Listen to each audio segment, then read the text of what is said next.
And what is up? Back again, back at it. How was your week? Mine was good. Wow. Watching that footage last time, I have to say, I gotta lose a bit of weight. As I said, I did MMA before, but sorry. I did MMA before, so I was always in great shape. And I've done sports my whole life, so I've always been in good shape, but watching that footage was hard, especially in the beginning.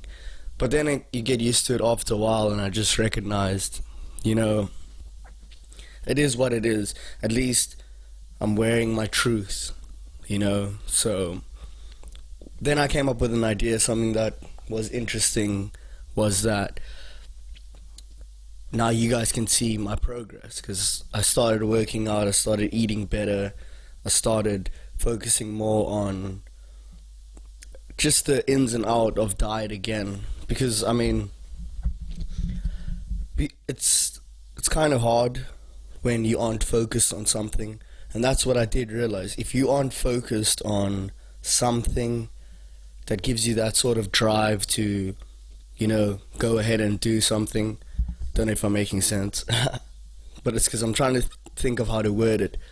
What I'm trying to say is this: if you have like a definite goal, like I had a definite goal to be at a certain weight when I'm fighting, then every day is planned, every day is specific. I have to eat this, I have to eat that, I have to eat it at this time, and then I know I have training at this time, and then you pick it up. But when you don't have that, because I don't fight anymore, and I'm hardly ever at training, I do my own training, because of that, you almost, now I'm eating the breakfast, now I'm having the toasted cheese sandwich, because when you suppress those type of meals for such a long time, you end up wanting those things more. It's like a kid who gets suppressed, in a home. He can't do this, can't do that, can't do this, goes off to college, then he becomes the craziest guy in college because he's not used to that.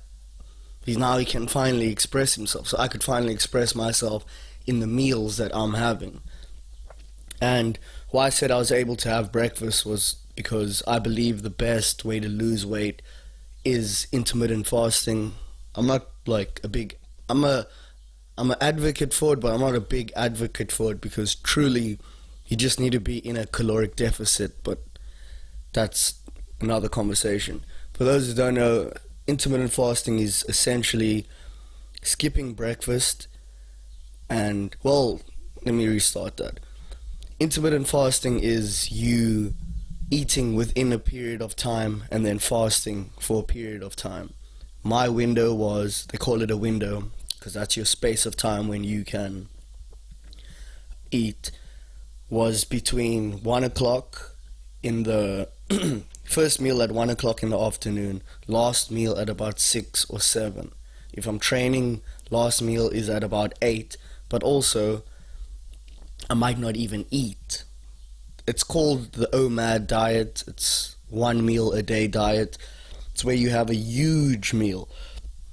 And when I'm talking about a huge meal, I'm talking about 7 to 8 cups of raw vegetables, followed by a moderate amount of protein, and then a nice amount of fats. So I would get butter and cheese and avocado. Obviously, those are your fats.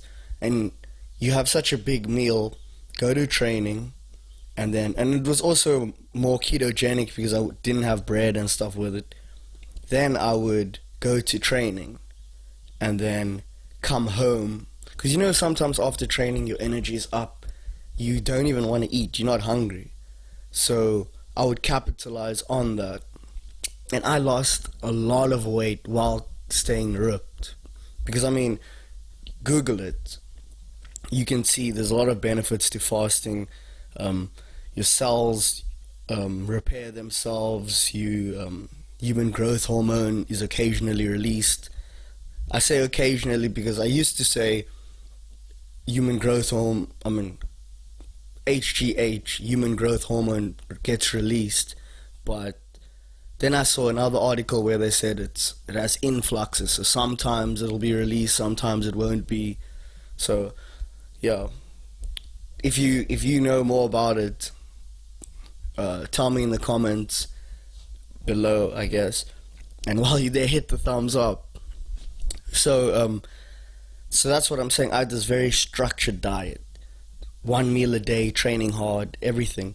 So I would literally smell the packets of chips and biscuits and all these sweet things. I would just dip my nose right into it, take a nice whiff, and be like, wow, I guess, you can almost like taste something when you smell it. So if you're really that focused on your goals, having a whiff of it is actually, it's almost like having it. But so I just believe that intermittent fasting is the best way to lose weight. I mean, and I was in fighting as well. But the thing is, also on top of that, you actually become so used to it. You get these little moments of hunger, but it's not really, you're not starving. And once you know the science behind it, you kind of accept it. Plus, I feel human beings are too comfortable anyways. Way too comfortable. When it's hot, you want to be cooled down. When it's cold, you want the heaters on. When you're a little bit hungry, you must eat now. Everything is in comfort, That's why, even when I was fighting, I was doing cold showers. Imagine a winter morning, getting up, getting into the shower when everything is cold, all the pipes and everything is cold. Getting into the shower when freezing cold, literally shivering while you're in the shower. Quickly watch. Do you know that the actual, I use one of those hand cloths. I don't know what you call them. It's like a glove, and you use that to wash yourself. Obviously, your hand can reach into every orifice of your body while you're cleaning. Whereas if you have an external thing you're holding, you might not be able to feel if you're getting everywhere. I know some people don't wash themselves properly. It's they wash their pits, they wash their junk, they wash their asses, boom, done. And then, they kind of get out. But I like to get super clean. But, so I have one of those things. Do you know how hard everything feels when the water's cold? And you're literally washing yourself and it feels like you're using sandpaper to wash yourself. Super intense. But that was just me staying uncomfortable. But when you come out that shower, of that cold shower, wow. You're completely rejuvenated. It's now the winter's day doesn't really even affect you because you've dropped your body temperature to a super low level. So when you come out, it's actually kind of warm outside. But that's just what I was saying. So I noticed in the last video, I kept looking down and stuff. I have a laptop open here. I'm going to get a better setup at some point, but I have a laptop set up over here, and so I'm just noting the time of recording because I want to get things done, because I know I can talk forever. I can really talk forever. Last week when I was doing this, it was a half an hour had passed, and I looked at the clock and I was just thinking, I've been talking this whole time. How did the time go so fast? I haven't even got to everything I wanted to discuss. And so I do have some things that I do want to touch on, but even last week I had so much things that I wanted to say, but then I just went into this flow state and I ended up just talking and not even getting to the stuff I kind of this is like I said, a loosey-goosey approach. I'm just talking, I'm just discussing things. And I mean, the whole point was a lot of people are on their phones. A lot of people are lonely in life as well. So it's nice sometimes to be able to go on your phone on YouTube. Oh, here's that crazy dude again. I wonder what he has to say. Oh, listen to him. Now it's like there's like a friendship going on, and you know. And as I said, I'm not trying to be a motivational speaker. I'm not trying to be some sort of comedian. I'm not doing anything other than talking. And so that's what this whole thing is about. But last week's MMA is something I have to talk about because it was quite interesting. And I'm talking about Bellator now. Bellator 204. And the fight I'm talking about is James Gallagher versus Ricky Bandejas. I think that's how you say his name. Bandejas. He must have some sort of Mexican descent or something. I don't want to judge him, but that it wasn't hilarious. That was just, that's one of those moments that happens in combat sports that's the reason why everybody buys the ticket for when there's this big loudmouth guy and he just gets put unconscious. I mean, Gallagher had this, he had that look, when someone is just completely out of it and they just spaced away and I wonder what dimension they just traveled to. And Ricky was just smashing him. And look, I get it. He trains with Conor. He's a young Irishman. He's 21 years old. He wants it. He's now seen what's possible. And he knows how to get everybody interested, because obviously this is why I'm even talking about it. This is why everybody was talking about James Gallagher, even people in the UFC and stuff, because there's a way to get attention, there's a way to sell tickets, even if it's slightly trolling. There's a way to get around these things, and he's doing the right thing. You can only give someone respect. He's getting the bigger paycheck and whatever. And not just that, because when a guy like him loses as viciously as he did lose to Ricky, now you see all the talk he was doing actually boosts Ricky's career now, because now everybody goes, oh, whoa, this guy's, he's good, he beat Gallagher. But actually, Gallagher was more hype. He is good, obviously, but if he was really that good, he wouldn't lose so viciously in that type of fashion. You more would see something like that in the UFC, where he starts going against stronger competition. But even at the weigh-ins, he does the whole Conor thing, even the way he walks, that swag. If you watch it very carefully, you can see a lot of Conor from James. And this is the thing. When I was fighting, I was doing the same thing. I was embodying that whole spirit of Conor, the notorious, walking around, putting out that energy, because that's what Conor talks about, putting out that energy and attracting what you want, like The Secret and all that stuff. So when you're in it and a guy who's at the top of the game says that's how he does it, you go do it as well.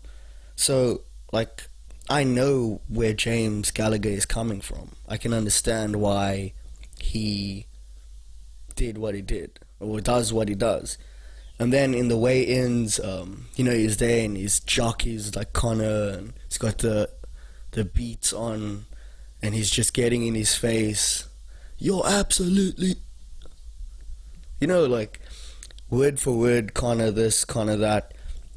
And then even when they came in the cage, he walked straight up to him and he had his hands up and he's screaming at him, and they had to separate them. But what I did notice was that Ricky, he wasn't fazed. The moment was there. He could see, look, if James is I think he was 7-0 before that fight. Obviously, Ricky knows that other guys have crumbled under this, and maybe some guys have even not taken this energy he pushes out seriously, and then he actually whips them. So you could see he was in that sort of a limbo place where he wasn't, he was just I'm gonna fight this guy. Come with all this stuff, but I'm gonna fight you. I see what you can do. I know what you can do. I see the energy you're giving out is also thick, I always talk about energy and frequency because a lot of that is going on during fights. But he gets in his face. They have to separate them. Shout out Mike Goldberg. Miss hearing his voice in the UFC. And that actually made the fight a lot better because it was kind of that nostalgia of the old UFCs. The fight starts. Gallagher's landing leg kicks, and you can see he's ready to go. He's ready to go, and Ricky starts. Personally, if I was James Gallagher, I would have gone for the calf kick. He kept going by the knee, but Ricky's a tall guy, so like kick him on the ankle. We've seen it happen so many times. Michael Chandler, Jamie Varner. There's so many people who've been kicked, and then all of a sudden the ankle stops working, the nerves are damaged, and when they try step, they literally roll over the ankle. But anyways, he was kicking too high, and because he was kicking high, and I think maybe Ricky them knew he was going to kick the leg, so, because right off the bat he was almost immediately trying to grab the leg. But then there was one point where he grabbed the leg, and then he landed a right counter, and then but really after the first minute or so, James, like, he came up with, like, his energy was high, say a level 8. After the first minute he dropped to like a 6, and I was thinking, what's going on here? It's almost as if he's just recognized, whoa, this guy is waiting to land something on me, I kind of have to relax. And then what Ricky started doing was, he was throwing the 1-2s the whole time, but he would switch up the jab to one of those slapping hooks. So he would slap to open the guard, then throw the right through. And what really, you see, when, I think it was yes, he caught his leg, he hit him, and he fell down. But there was a few times when he hit him, and then, James did the whole Connor thing, like, you didn't get me, and he kept walking him down. What happened was, he got caught with something, and then he shot for the takedown. Just to, obviously it's a good game plan, mix it up, show him you're not just on the feet. But I think he started recognizing the reach is there, everything is there, so I have to kind of mix it up.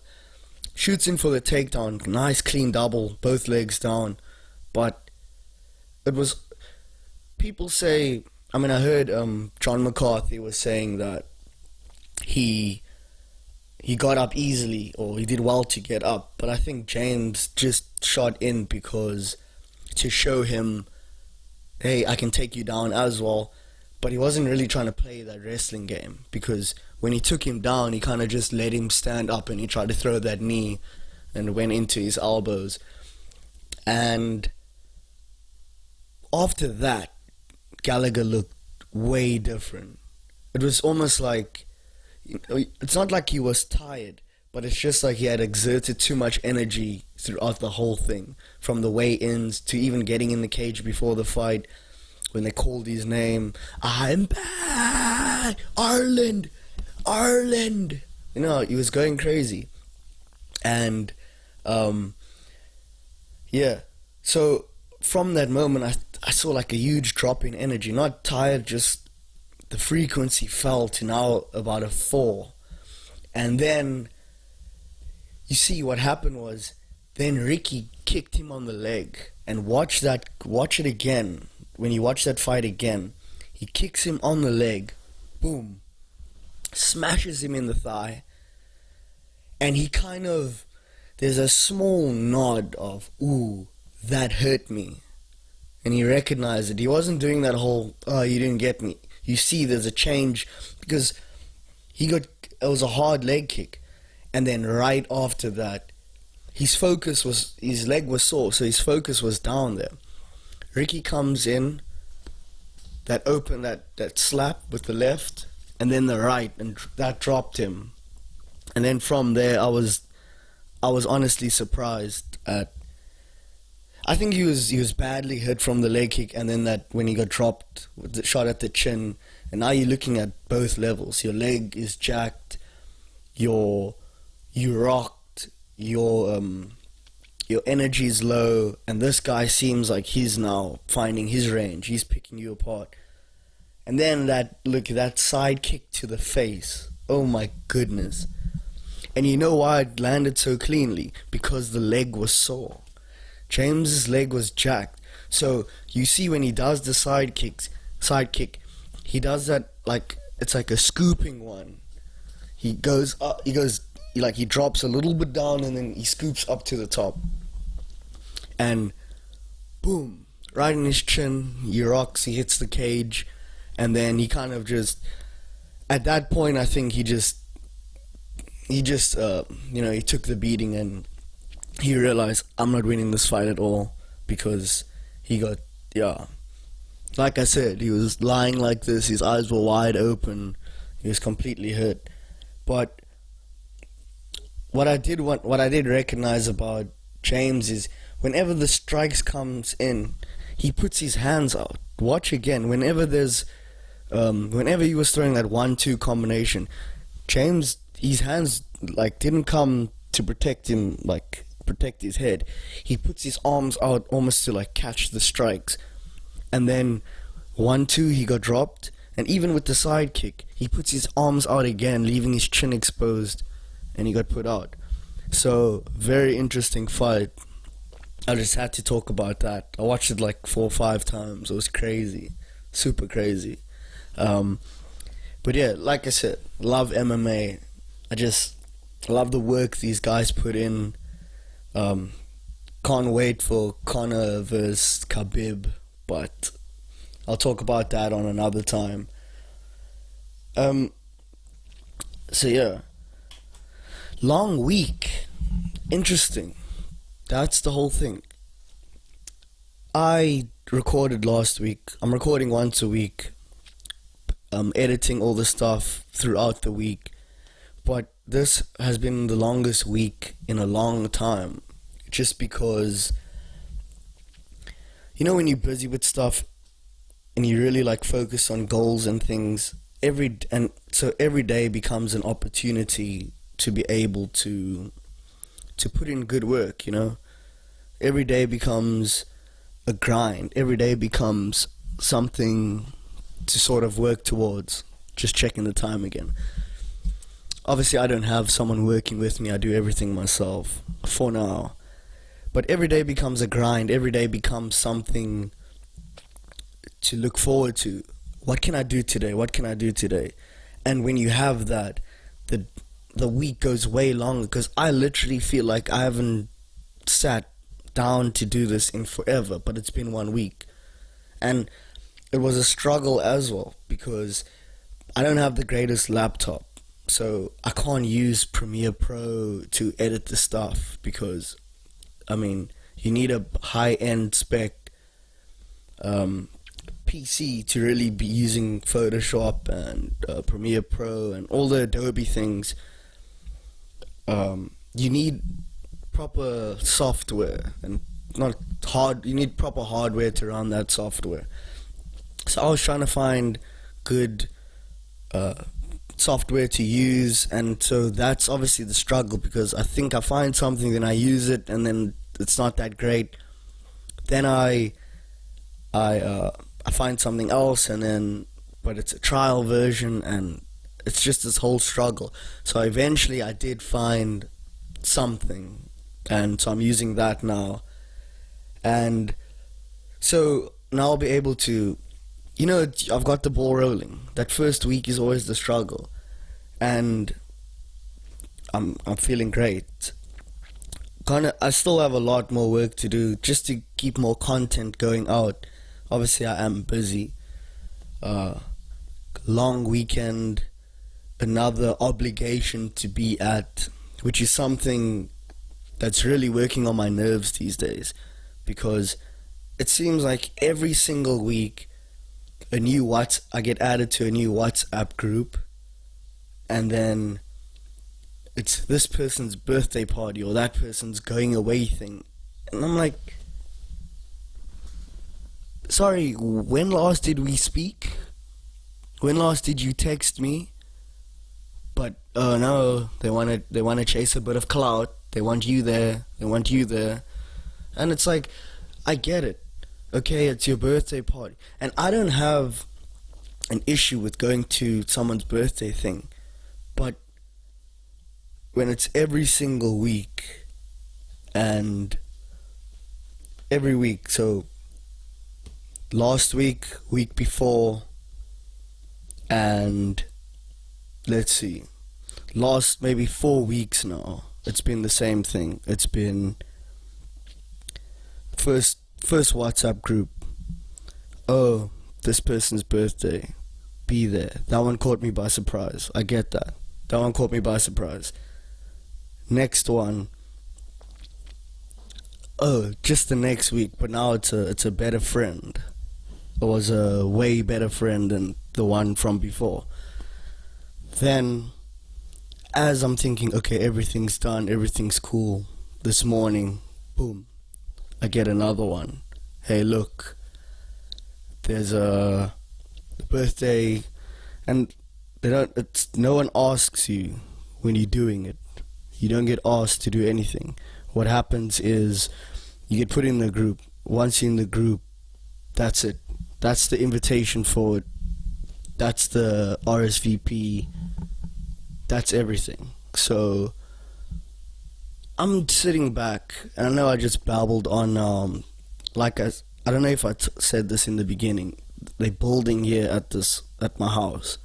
So there's a lot of noise and stuff going on in the back, and I don't know if you even heard that now, but a lot of noise going on. I'm trying to factor in everything at the same time, but I don't want any dead air. I know I spoke about that last week. But anyways, then on top of that, I get told about a WhatsApp group that's probably going to be happening in advance, a farewell. And if you really consider these things, you would understand, like, I'm actually supposed to go to these things because I am friends with the people and stuff. And one of my best friends is going away forever to England. So, I mean, I should go to these things. But when it happens every single week, there's a new group and a new group, and you're like, how many birthdays do these people want to have?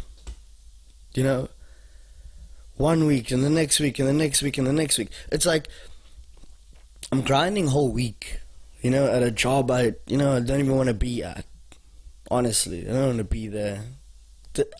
If I could do this as a job and income and everything, and have guests on, like all the big podcasts you see, or even if it's just me alone speaking, then I would love that.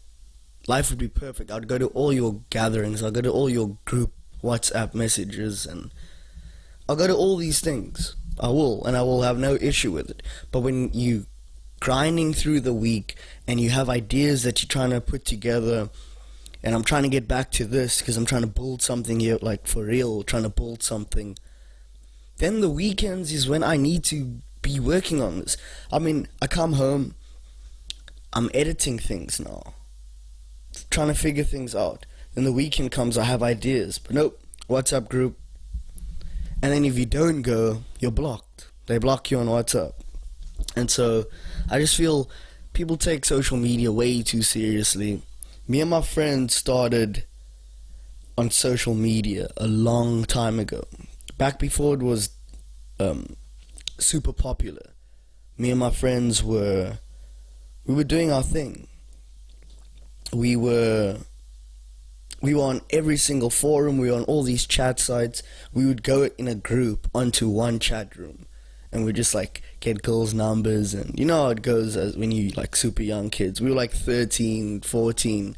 We were already on I wouldn't say 13, 14. I would say about 15, 16. We were on chatting. And what happens when you on something for a super long time? It gets boring. You've seen all the different sides of social media. But now what's happening is all these people, especially the old people, they only getting into it now. So to them, it's like when I was 15. I remember how addicted I was to my phone. My friend's mom even attacked him to get his phone away. Like, she wrestled him down, took his phone because he would not stop chatting on his phone. This exact day and age, people's parents don't even look at each other anymore. They constantly on the phone. Everything is on the phone the whole day, whole time. Like, it's this new toy that you've never experienced. And I get it. To be able to be that close to someone while being so far is incredible. Especially when you start building relationships with people that you never knew before, and you would have never expected to even be friends with that person. And so I'm just over it. And so these people are only clued in right now. So everything that happens on social media with them is, they take it personally. If they see those 2 blue ticks on WhatsApp, if they see those 2 blue ticks, and you never responded, it's like you've backstabbed them. It's the most utter disrespect you can give any person, because you're supposed to reply. They almost take it like this. If we're standing in front of each other now, and I tell you something, and then you listen to me, and then you turn away and you just do something else, you'd be offended. But that's because the person is really in front of you. It's not like you can see everything that they're doing.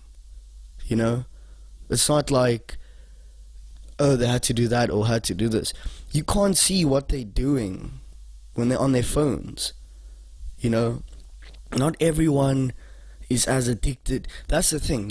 That person is addicted to their phone. So they think everybody's addicted to their phone because, no, I'm just using my phone just as much as everybody else is using it. No. When you start taking it personally to people who aren't even in your area, who are like thousands of kilometers away, miles, kilometers, whatever metric you use, then it's like the whole world is coming to an end. And then you know what they like to do? They like to get you back. That's the one thing. I've done it myself. You get the person back. They tell you something. Huh, okay. Open the message. Oh, I see what you said. Close my phone. Lock. Clip. Done. Huh. Try get a response out of me now. It's petty. It's petty. I've called myself out before. I was like, what? Am I really getting some sort of victory just by opening someone's text and then ignoring them? And then there's always that same unoriginal reply message. Oh, I thought I sent you the message. You know what I mean? That is... Look, it does happen. I'll take that back. It does happen, because it has happened to me a few times. But that's when I'm been drinking, or I'm really out. When you're out in restaurants and things like that, first of all, you shouldn't even be on your phone, because you can recognize. You could start typing. Maybe your order comes in, you put your phone down, you start eating. Now the life where you actually are starts taking over, starts picking up, and you end up distracted and you don't go back there. So the person who's maybe in their house or laying in their bed or something checks it out and goes, oh, they're typing, and then they just don't ever get the message back. Then eventually you say, oh, I thought I sent it. But by then they're so bitter and they're so angry that they don't want anything to do with you. And I just think we all just need to put our phones down for a second, I think it was last night, actually. I went to bed a lot earlier, but my phone was still going off the whole time. And I was like, whatever, I'll check it in the morning. And while I'm lying there, my mind starts turning. It starts turning. Oh, but what if it's something important? What if, you come up with any single reason to go check the phone. Boom, I turn around, I check my phone, nothing. It was just a random message from the conversation. Pardon, I just ate, so got a bit of the burps, but it was just some chick just sending me like a smiley face because it was the end of the conversation. And I put myself through first of all, I had to create this weird disaster. This calamity had to happen. So the person needed me right then. I needed to get out of bed. I needed to get over to them. But this is what happens. You rationalize, I don't know. But you find a way to rationalize everything. Every single thing you find a way to rationalize. And then you go do it. And that's normally addiction, though, in all honesty. That really is addiction. It's funny thing, accents. Because where I'm from, I have sort of a neutral based South African accent. But the communities and stuff where I'm from, they don't speak like I do. They have the whole Cape colored accent, which I used to have, but I got schooled somewhere else from the area I was in, because obviously my parents didn't want us to go to schools there because gangsterism, violence. I mean, it's pretty bad in those areas. I mean, just this year, I've been about 40 meters away from about 5 different murders, gunshot. I'm standing and I hear right outside, pop, pop, pop, pop, pop. Everybody, because it's obviously those communities, so everybody runs towards the gunshots. I see this guy run across the road. Everybody runs there. A dude's been, a 19-year-old kid's been gunned down. His brains are hanging out inside of the pavement, blood everywhere. Crazy. The other one was get this, a sergeant from the police, right, in that area, came back from gun training somewhere. The guy is married, but he has a mistress, right? Then she breaks up with him. He makes a whole scene or whatever. He's obviously the sergeant of the police, so they come there, they take him away, and then they just let him out again because he's he probably said he cooled down or whatever. But on that day, the Wednesday evening, he said, I'm coming back here tomorrow morning and I'm killing everyone. And they told this to the other cops.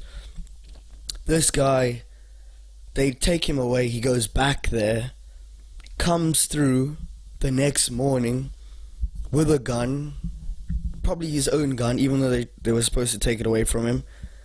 Then goes back, so kills the wife or his girlfriend, kills her mom, and then he killed himself. Was it those are the 3? Yeah. And the mom was sick in the bed, TB or something like that. Murked all of them and then murked himself. When I got there was army. They had sniper rifles and stuff from the balcony of the opposite house trying to get him. And it's just crazy. So it's just crazy when people get put in these weird communities just to be away from the power structures, No, you guys go live out there on that side. We don't want to see you people. We have all the nice things over here. You guys are there.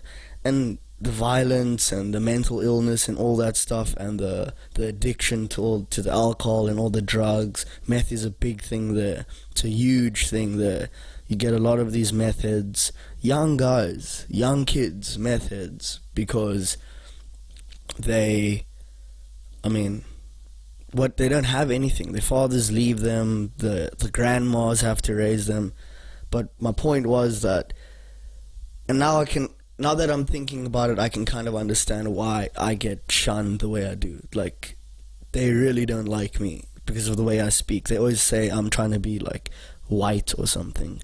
But anyways, it is what it is. I kind of got it now. I was gonna talk about it in the sense of I don't understand why they being so tribal about everything, because I remember in school even, they didn't want to hang out with me because they were like, oh, but he talks like a white guy. Obviously, I used the wrong accent to describe them, but it was more of the way I was saying it. They were complaining about it. And so even my old friends that I knew, like, they obviously wanted to be cool. So those people would tell my friends I've known forever that they don't want me around, whatever, because, everything is so tribal. And they just went along with it. Yeah, cool. So, I mean, I get it. I can understand. And it is what it is. I just don't understand why people have to get so overly aggressive for it. Because I once went to this place where it's super dangerous. And when I'm talking about dangerous, it's dangerous. You're talking about... I mean, I'll tell you one story. And I'm going to take a quick break because something's happening on the laptop here and I don't want it to interrupt this thing. So I'm going to continue after that. But there was once this story, also like in the close communities, not where I...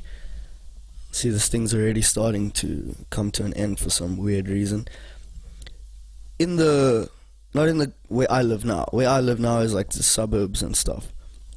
But the one guy, they took a spade and they hacked his hands off, his feet off, everything, all because of something to do with he stole the beer money. They wanted the beers, and one of the guys was just crazy enough to take it to the extreme. And this is the type of stuff I'm talking about. So, but I'll be back in a second. The old Mikey show will be back. So, I'm back. Sorry for the little interval. I was actually running out of space, so I had to stop. Which is probably going to happen a lot, I see now. Especially when I get close to 40 minutes. I have to pause it, send some files over, redo it. It's all in the start though. What I wanted to say was, I just ended off with that story about the communities where I'm actually from. But that's a bit dark. That's a bit of a dark story. I only realized afterwards. I was thinking, ooh, I kind of just popped that in there randomly. But it's the truth. And as long as you wear your truth, lies are so much harder to maintain, I feel. If you just wear your heart in your sleeve, everything will be smooth. But what's interesting is actually the fact that even just doing one of these one-man show, one-man podcast type things, is that I would have never actually considered this to be something I could do. Because, I've seen all the other podcasts, I've seen radio shows, there's so much more that goes on with it. But when I watched Theo Von, and he was doing a one-man show, and he made it work so well, and people they're loving it. I'm going through the comments, and they love it. But then I also thought, oh, he's a stand-up comedian, he's used to doing a one-man show, so putting it on camera, it's really nothing for him. But then on top of that, I was like, that's what inspired me to do it. Then recently I saw Chris D'Elia, I think that's how you say his name, Chris D'Elia, or Chris D'Elia. He was doing it as well, and his one is even less, the production is also, it's less than Theo's, but just as good. So, when I was looking at that, it really just motivated me more to get into it, to start doing it. Because imagine everybody had something like this. This is like all your social media stuff, all your statuses, all that boiled down in a video clip, and you put it on some sort of platform. Like, people could get to really know you with your stories and things. Obviously, if you have more things, if you've been through a lot more things in life, the stories are richer, people can feel the truth. But yeah, this is what I'm gonna do. And it reminds me of something, the whole performance thing.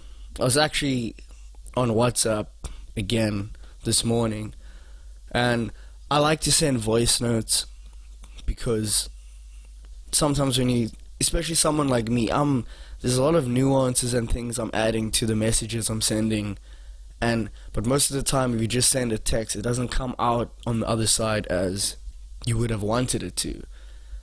People take it in the wrong way and you end up explaining it and then they kind of get it, but it's not as impactful as you wanted it to be.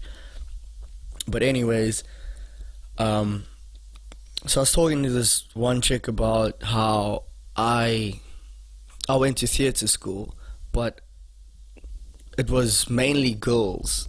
It was a small little college. It was like 28 girls and about 6 guys. So I mean, it was nice. It was nice. But the one thing I was explaining to her was, the thing about girls is there was always arguments between the girls. There was always common ground they could find with each other because of makeup or boys or whatever. They could speak about that and each of them could flex, oh, I did this weekend, I did this, I did that. And then that was the common ground. But at the same time, I always felt like at any moment something could pop off. There could be an argument and then there's tears and it's crazy. And it happened so many times. The girls were always arguing with each other.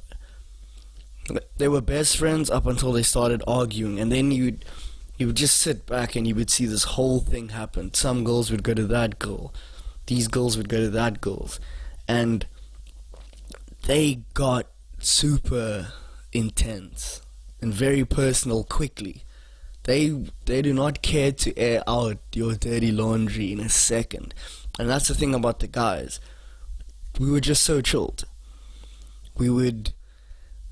If you had a problem, you'd say, check here, this and this and this, and it gets squashed right there. We were just chilled, and we would always watch the chicks. We'd be like, thing is, because they're so sweet, but they can be very fierce at the same time. And so we would just be watching, and then they start pulling us in, They want us to be on their team and crazy stuff. And then they would tell you the most horrendous things about the other chicks just to get you on their side. And if they see you talking to that girl, then they come down on you. Oh, how could you? I saw you. It was fun though. But I like the dynamic. It's always interesting. It just shows you how,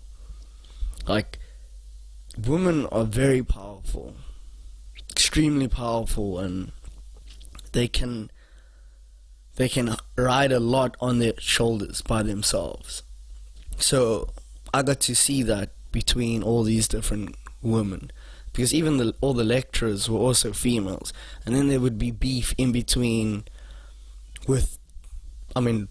between the lecturers and some of the students, and it's crazy. I don't know how many times girls would walk out of class and not even come back. They would go home, come back the next day, they would be in tears, all's forgiven, and we just sitting back like, oh, I can't believe she said that.